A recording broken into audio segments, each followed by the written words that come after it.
Sveiki, tai ką Žalgiris pergalingai žygiuoja, Bayernas įveiktas daugiau nei užtikrintai. Dabar artėja dvikova prieš Crveną Zvezdą.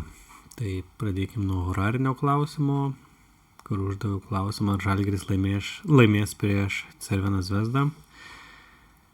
Tai Žalgiris patenka į Avino žvaigždyną, valdovas Marsas. Ir nors jis yra stiprus Skorpione, tačiau jis pakliūva į 7. būstą, kurį valdo varžovai, šiuo atveju Crvena Zvezda. O Zvezdos valdovas yra Venera.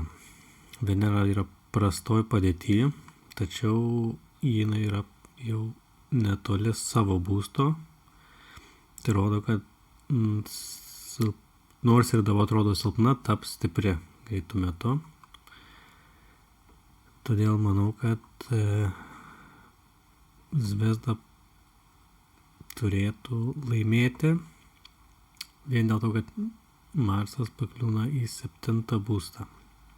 Ir, kaip sakiau, Venera tampa iš silpnos, taps stipria. Dar prie Zvezdos pliusų įdėčiau Saulę svarstyklėse, kas rodo, kad vis tiek palaiko Veneros energija, o daugiau Žalgiriui pliusų kaip ir nėra. Matome sąjungą su Merkurium, tai gal Žalgiris pradės gerai pradžią varžybų, o Venera, kadangi yra dar vis prastoj padėty, bet neužilgo taps savo būste, tai gal Zvezda paskui atžais tą minusą ir laimės. Tai va, tai dar spėčiau gal, čia labai tolimas, aišku, spėjimas, bet kadangi Mėnulis yra dvyniuose, taip pat Saulė yra svarstyklėse ir 7. būstas svarstyklėse, tai nenustepčiau, kad šitose varžybose pamatytume ir pratęsimą, bet čia dėl to tikrai nesu tikras. Tai apibendrinant iš horaro, aš manyčiau, kad daugiau šansų turi laimėti Zvezda. Tai galime dabar keliauti prie pačių rungtynių horoskopo. Taigi pačių rungtynių horoskopas, 1. būstas, rungtynių atmosfera yra dvyniuose, kas turėtų būti greitą, lengvą žaidimą, bet dvynių valdovas Merkurijus yra 6, kas jau iškart lėtina žaidimą. Ir čia yra šalia Marsas, bendrai yra Skorpione, tai bus labai daug taktikos, gal net provokacijų, kovos, tai žaidimas nebus jau itin lengvas. Lengvas, laisvas, tą turiu omeny. 2. būstas žuvyse, rungtynių tempas, tai nei labai greitas, nei labai lėtas, toks vidutiniškas. 3. būste turime Jupiterį ir Mėnulį, ir čia rodo, kad bus daug emocijų ir daug emocinio karo, ir juolab, kad Mėnulis opozicijoje su Plutonu, tai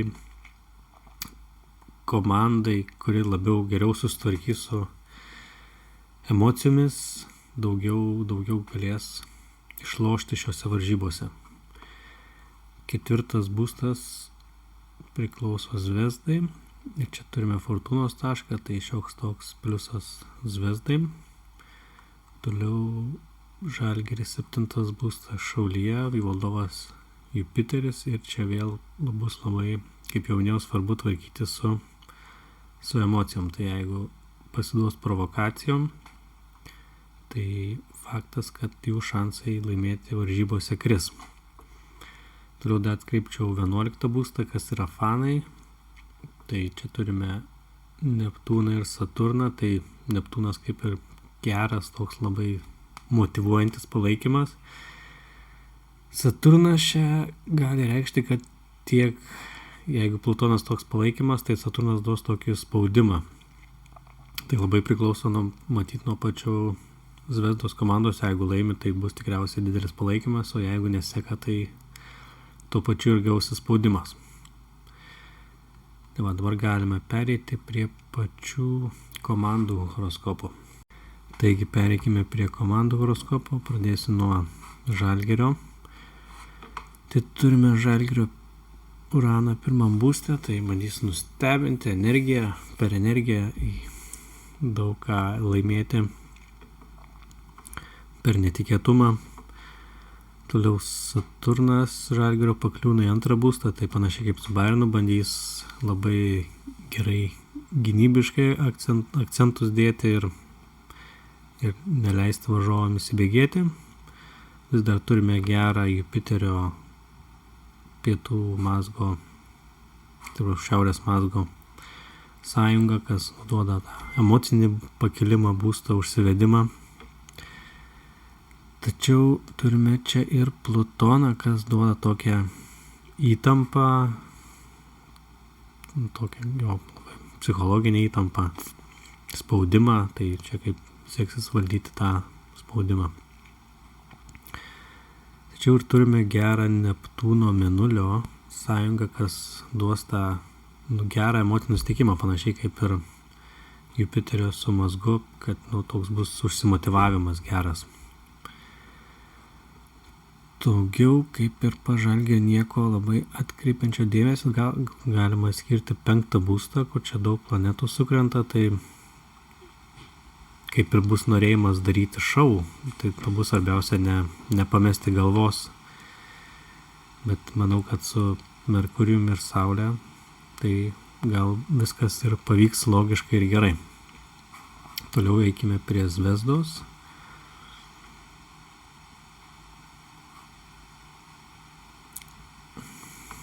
Taigi Zvezda irgi panašiai turi Uraną, irgi bandys kažkaip nustebinti, labai panašiai turi ir Saturną antram būste, kas vėl labai žiūrės gynybinius reikalus. Labai ką dar išskirčiau, kad Zvezda turi Jupiterio į Jupiterį labai gerą aspektą ir tai, manau, labai didelis pliusas jiems, nors ir turi Plutoną trečiam būste, kaip ir kažkokie spaudimą įtampą kelia, bet Jupiteris labai, labai svarbus akcentas. Taip pat turi nemažai planetų atsistojančių į 5 būstą, kas irgi bandys žaisti išradingai, gražiai, bet čia skaičiau gal skirtingai nuo Žalgirio biškį daugiau chaoso yra. Ir dar vienas dalykas, kurį paminėčiau, tai Mėnulis yra šalia Merkurijaus ir Marso, tai manau labai gerą duos jiem gerą norą kovoti, bet tuo pačiu ir nepames galvos, nes Merkurijos, tai manau, žiūrint iš varžybų ir jų horoskopo, tai mano akim Zvezda turi daugiau teigiamų dalykų, tai bendrai apžvelgus tiek horarą, tiek pačių rungtynių horoskopą, mano akimis Zvezda turi daugiau šansų laimėti, o ar taip ir bus, tai pažiūrėsim, gal aš klystu ir laimės vis dėlto Žalgiris būtų smagu. Ačiū uždėmesį, jei patiko palaikinkit ir iki kitų kartų.